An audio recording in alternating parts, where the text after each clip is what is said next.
These are the instructions for your next and final project in the class, your small group communication project. For this project, we're going to be focusing on the field of intercultural communication. Now, while you're working on this project, keep in mind that the objective of the project is to learn about small group communication.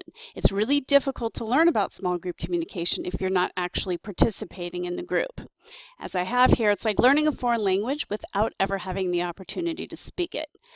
So as you're working on this project, there are 6 things that I focus on in this project, and this is what I want you to learn by completing this project. Group development phases, task maintenance and self-centered roles, leadership theories, group brainstorming and decision-making, groupthink, types and managing conflict within groups. So those are the concepts we'll cover in the next couple of weeks. Now, during this past week, you've learned a little bit more about intercultural communication. And so we're going to take that, what you've learned in terms of theories, such as Hofstede's cultural dimensions and a few other things, and you're going to apply that to a specific culture. So in this project, your group is tasked with becoming an expert in how communication is different, perhaps from your own, in a specific culture. And while you've learned that culture doesn't just mean nationality, it doesn't just mean race or ethnicity, it means so many things. Just for the purpose of this particular project, to make it manageable and so that you can actually complete it, we're going to look at a specific country. So here are the steps in completing this project. The first step, very important, you'll be doing that during this week before we meet. Develop a group contract and choose a group leader. In Blackboard, there are specific instructions for an assignment titled Group Contract. You'll complete this with your group by the day listed. Also, some groups sometimes feel that, well, we don't really need a leader. We're just going to share leadership, we'll take turns. But leadership is really important in a group. They benefit from it in such as having an organized way and expectations and how to operate. And we'll discuss leadership characteristics and related theories in class. So without a group leader, you can't complete part of this project. So you must choose a group leader. The group leader does have an opportunity, although not a guarantee, that they can earn some extra credit points. So in step 2, you're going to decide as a group what culture you're going to choose for your project. So make sure that everybody agrees, because one of the problems within a group is when somebody doesn't really buy into the need for the goal of the project. So if you choose a culture and not everybody's happy with it, you're going to have some problems. So make sure everybody does agree. Step 3, the group will engage in an in-depth research in order to learn about the communication behavior of the culture. So at the end of the project, one of the things you're going to be submitting for grading is an annotated bibliography of a minimum of 6 sources that you'll be using in this project. My guess, and from my experience with this project, you will have more than 6, but that is the bare minimum of sources for this project. And an annotated bibliography is more than just listing the citation. And I'll give you some more information on that in the class. Keep in mind that Wikipedia, wiki sites, blogs, personal websites, they may have some really valuable information for you and could serve as a starting point, and you should cite those sources. But I want you to find your 6 sources in credible, researched sources, more than just a person putting information up. Step 4. You're going to put together as a group an overview of the communication behavior of the culture or the country for the rest of the class. So what I want you to do as you put together this project, because you're going to be presenting it, is to imagine that the rest of the class is going to travel to this country and stay for an extended period of time. So they may work there, they may conduct business there, they may just travel there. But think about what they need to know in order to be competent communicators in this culture. So this does not mean that it's not a travel guide, it's not about tips, places to go, things to do. It's not that. It's a communication guide. And you've all also been introduced to the basics of informative public speaking, so you'll be presenting this overview to the class. Now, I do not require that every single person participate in the presentation. this is up to your group. Part of what a group has to do is decide who's going to take on what portion of the work and what tasks. And so what you should do as a group is try to discover amongst yourselves what strengths you have and maybe what weaknesses you have. So you might say, oh, these two people, they are really strong in presentation skills and they want to do part of the presentation. A third person may say, I'm really good with research. I've taken all my English courses. I can work on that. Another person might say, well, I'm really good with technology, so why don't I put together the visual aid that we're going to present and do all of that? Or maybe they want to work on the handout, or maybe everybody wants to participate in the presentation to split it up. That is up to your group. Those are some of the decisions that you'll have to make. So in addition to the overview presentation you'll begin giving on the last day of class, you're also going to create some sort of handout, something we can take away with us. So it can be some kind of a booklet, maybe you create a video, a website you're going to put together, or whatever you want to do. Make it creative if you'd like. I'll leave this up to you. Again, it's another decision you have to make. If it's not something people can actually hold physically, you can speak with me about how to put it online for people so that they can take advantage of it and have it. And if there's any copying you need, please feel free to contact me because I can take that cost away from you. I don't want you to have to spend a lot of money on this project. Now, whatever format you're going to make your project, your presentation, as well as whatever the handout is, should include the minimum of this information that I have listed here. And so I've got 5 things here, and this will make more sense as you look more at the intercultural communication unit that we have, but I want you to cover all of these. I'm sorry, 6 things. Okay, step 5. We're going to have on the last day, in addition to your group presentations, a cultural potluck. So what that means is that each group is going to prepare, not buy, some dishes for us to eat based on the culture that you are representing that day.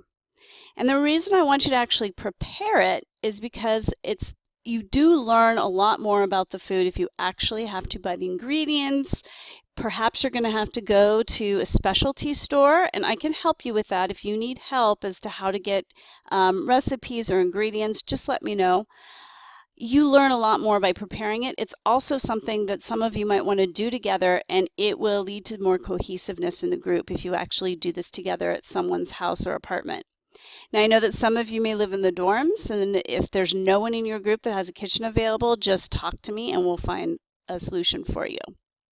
So this could be anything. It needs to be something, though, that shows the historical or cultural background of the culture. So it might be a national dish, it might be something people get off the street, but something that's definitely unique to this culture. One thing I want you to be careful of is that you're not giving an Americanized version of the food. And I have some examples here. For example, what they serve at Chipotle and Taco Bell is you're not going to find anything remotely like that in Mexico. That is not real Mexican food. Pizza that they serve at Pizza Hut is nothing like the pizza they serve in Italy, except for maybe there's some crust involved. You know, it's completely different. So make sure you are giving the class an authentic experience. I don't expect it to be perfect, but I want you to do your best. Okay, step 6. After completion of the final project and the cultural project, each group will have a chance to reflect on the process and the communication that occurred within the group. So this is a really great opportunity for you to learn about intercultural communication even more, for you to experience communicating in a group, and then the last thing is where you show me what you've learned. So I'll be setting up a space in Blackboard. It's using the Wiki tool in your group area where you can collaboratively answer a set of questions. So this is where I want to see the group apply the concepts and theories that we learned about small group communication to your experience in the 3 weeks or 4 weeks that you spend as a group. Lastly, I want to talk about peer evaluations. It is important that everybody put in their equal effort in the group. So you will be doing a peer evaluation to make sure that there isn't anybody who completely bailed on the group, or what we call in small group communication a social loafer, and I'll talk about that in class. So you will be evaluating each other, and I will take these evaluations into consideration as I give each person their individual score. So next we have an area here with the point breakdown and due dates, and I'll add this to the syllabus as well, but you might want to mark this down somewhere. And then there's some additional things to keep in mind. For example, even though the due dates up here aren't for a while, you've got one thing due on the 17th, the 22nd, but most stuff is due the last week. I suggest to your groups that you come up with specific tasks and assign them to specific people with very specific due dates. So don't just say, oh, complete this by next week when we meet together. No, say this has to be done by Monday completely at noon, or whatever the date may be. So have a plan for all of the different steps. You know, when is this part of the handout going to be ready? When are you going to practice the presentation? When are you going to have a visual aid ready? When are you going to cook and prepare the dish? When are you going to buy ingredients? When do you have to make decisions made? Make sure that's all planned out. Sometimes people are unclear. They think, well, you said I had to do this, but you didn't say when, and I've been really busy. So if you have specific due dates and you're really clear about what you expect from each other, things will go a lot more smoothly. Also, I typically do not move group members around. If there is a conflict, you need to try to handle it yourself using the tools and the skills that you've learned in this class. If there is a serious issue, please do come to me, and there is an option for firing a member, and we can talk about that. But I do expect that you have already tried to deal with it on your own within the group. Keep in mind that anybody who abandons the group without an explanation will receive an F for the entire course. Yes, the entire course. So keep that in mind. I take group abandonment very seriously.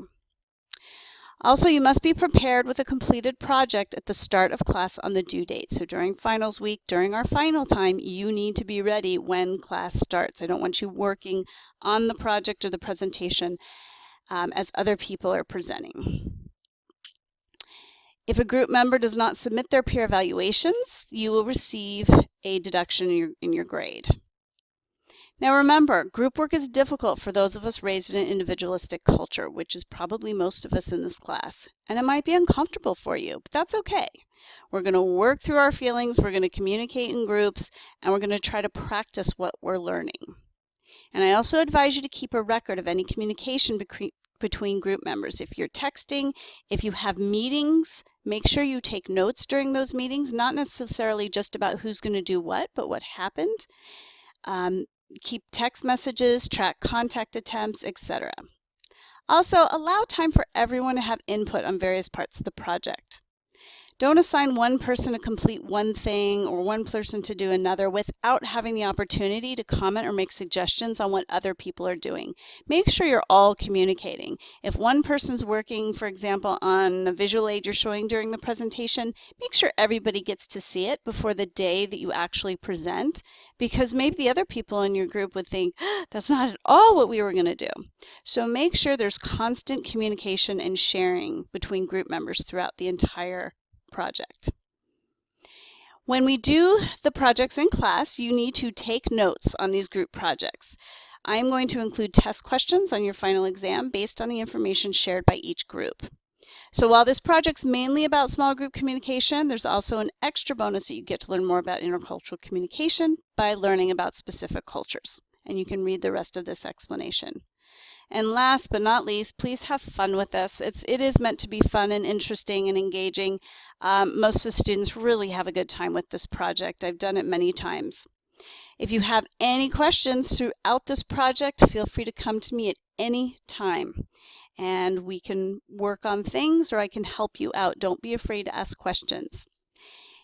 And as you have probably seen already in Blackboard, there's a group area where you can communicate. Each group has their own area. You can share files. You can have a discussion board where you can discuss things, however you want to use that space. You will be submitting some things in that area, so make sure you do visit it. And again, if you have any questions, just let me know. Thanks.